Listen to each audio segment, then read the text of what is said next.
ଭାଇ ଆଜି ଚିଙ୍ଗୁଡ଼ି ତରକାରୀ ବନେଇବୁ। ଦେଖନ୍ତୁ ଚିଙ୍ଗୁଡ଼ି ପାଇଁ ସବୁ ମସଲା ରେଡି କରୁଛି ମୋ ଭାଇ।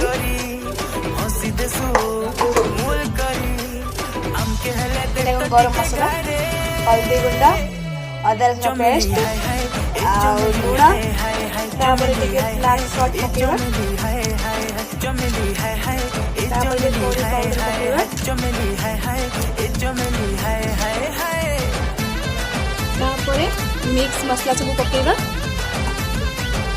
जीरा गुंड दबा, तापर चिल्ली ये टेस्ट पे ये जीरा देबे, तापर ये सोस तेल पके देबे, ऑयल के देखो ये पके देबे, तापर आपको मिक्स कर देबे। देखंतु ए प्रकार